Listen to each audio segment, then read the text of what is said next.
Good afternoon, folks. This is a brief overview of my Samsung Galaxy S6 Edge, which I just got 2 days back. As you can see on the left hand edge, you can see the time and the alarm. Unlike the Note Edge, this is not a separate screen, this is part of the design. As you can see, curves on both the sides.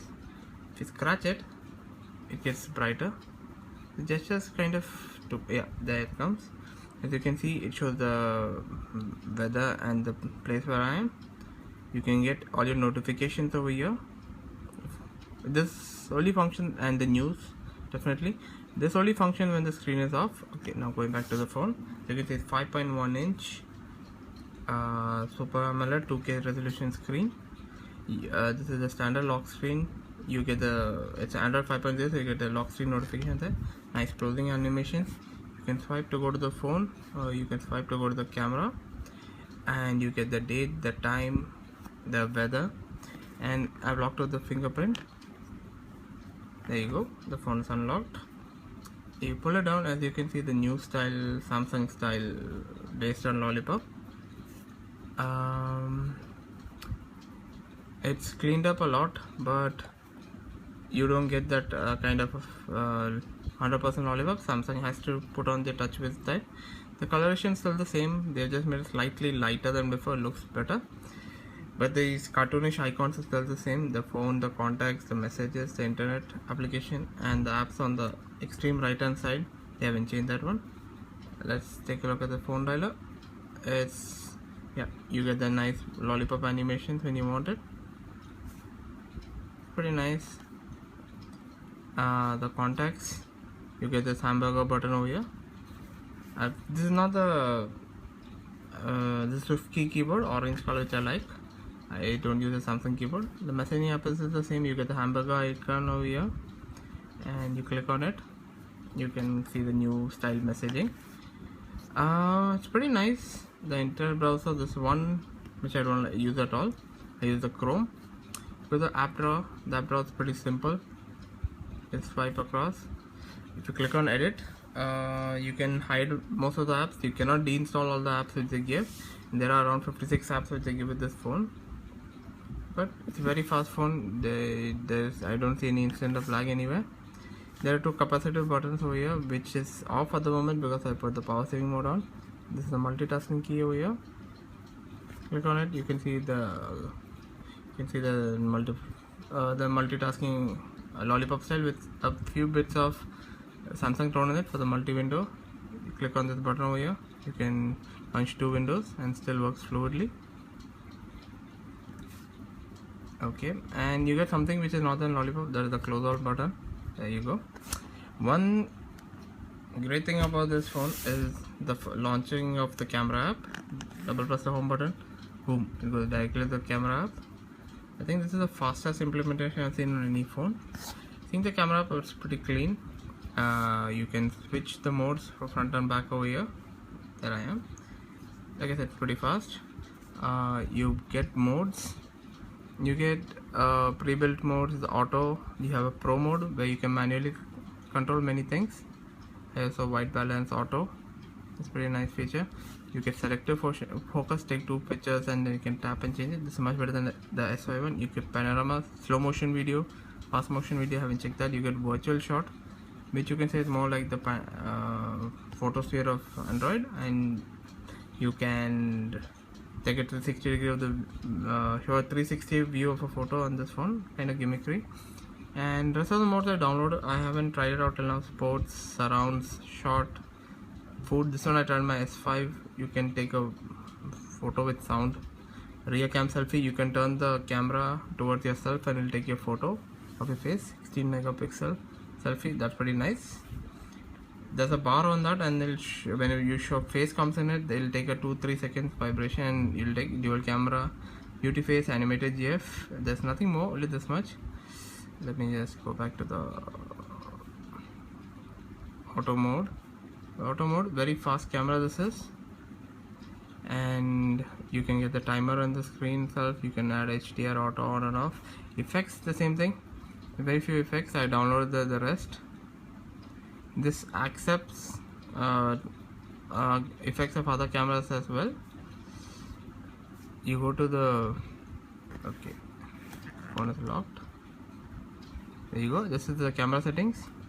It's come with a 16 megapixel back camera and the 5 megapixel front camera, and you can change all the settings. Video, it comes with 2K, 4K, full HD 60 frames per second. You get tracking of autofocus. It works pretty well. If you focus on the image, it'll keep moving. At that time, I don't think video stabilization works. You get grid lines, location tags, review pictures, quick launch, the double press of the home button.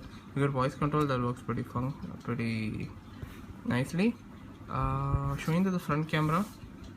The front camera, you go to the settings, you can see you get 5 megapixel. You can take 2K video. That's the first I've seen from anyone. You get gesture control like LG. You can close your fist to take photograph. You can take the photo horizontally flipped.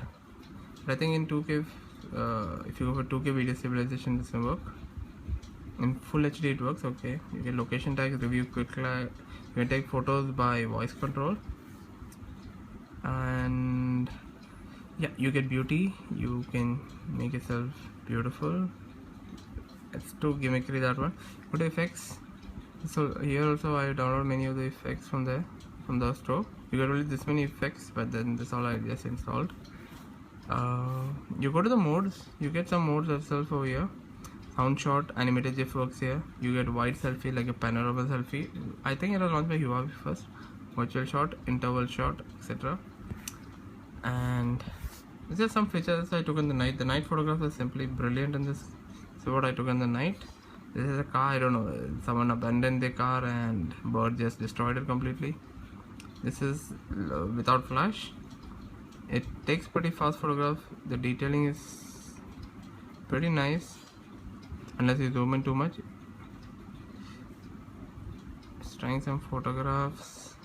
Pretty nice. It's much better than my iPhone, which I'm recording from. And another thing which I have to show, go to the settings. It has been cleaned up like anything. It's very simple. The one which I had my S5 was mess, looked like a circus out there. And you get a new thing called themes, which is now big thing in CM, HTC. I think LG is also doing the same thing. It's all the themes that's present at the moment. So if you don't like the typical Samsung look, you can just change it. Pretty fast it applies. Changes everything about the phone. Boom. There, it's applied already. And then yeah, as you can see, everything becomes black.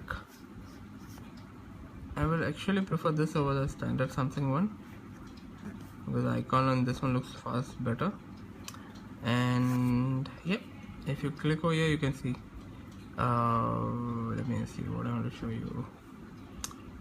The music, you get two music players pre-built. One is the Samsung Music Player and the Google Music Player. You get two email apps in this. Manual camera works.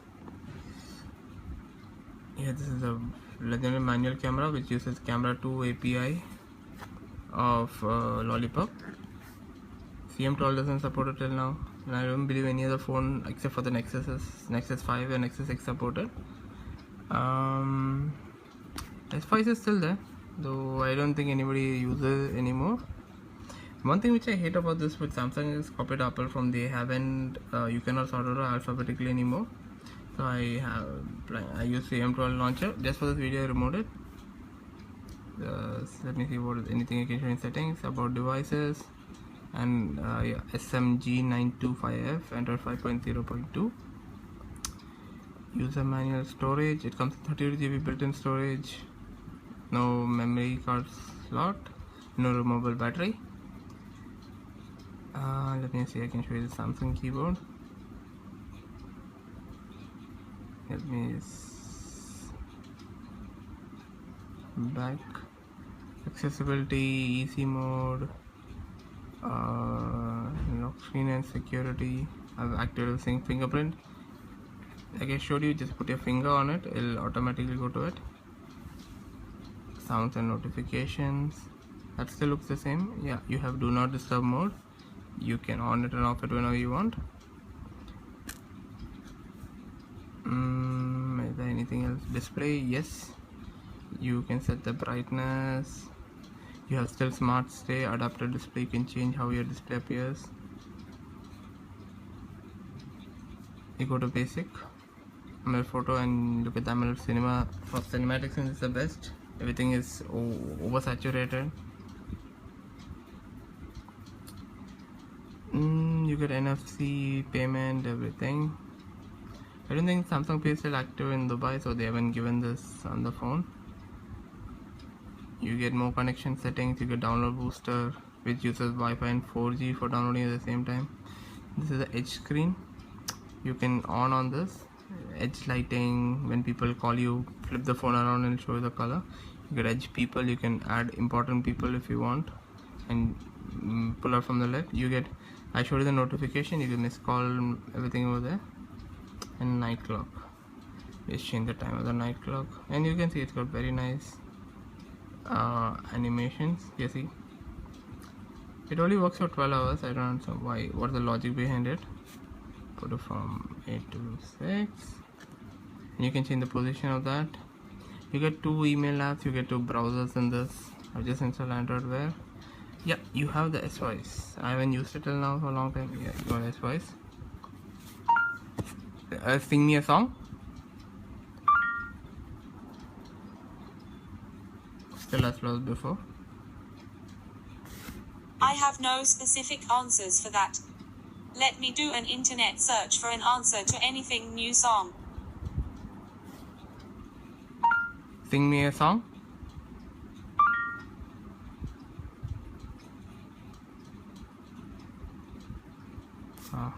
I don't know what. I found 2 I don't know. It's buggy. Tell me a joke. So the interface is very clean, but it doesn't work still. I am not sure if I can answer that properly. No joke. I said I can do an internet search. Leave it. You get S-Health in this. I use the S-Health. It mainly for tracking my movements. Showing you the hardware. Second. It's 5.1 inch Super AMOLED screen with 2600 mAh battery. You get 16 megapixel camera with flash and heart rate sensor built into it, and you get IR blaster on the top, and SIM card slot on the top, glass front, glass back. On the left hand side you get 2 volume buttons which is split. This phone is 7mm slim, as slim as iPhone 6 Plus.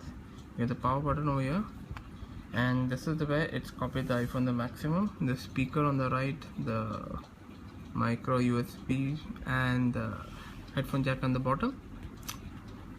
This is the only phone I think in the market that supports pre-built wireless charger. I think that's a great feature Samsung given, but you lose the 3 standard Galaxy feature which they were known for. One was the SD card slot, the battery, and waterproofing. Anyhow, I don't think people miss it. Phone is fast enough and battery lasts pretty long. I'm just waiting to root to come out so that I can root it and deinstall all these applications. It runs a Samsung Exynos processor with 3 GB of RAM. Anyhow, this is a brilliant phone. People should try it out, and I don't think anybody will hit this phone. Till then, bye bye.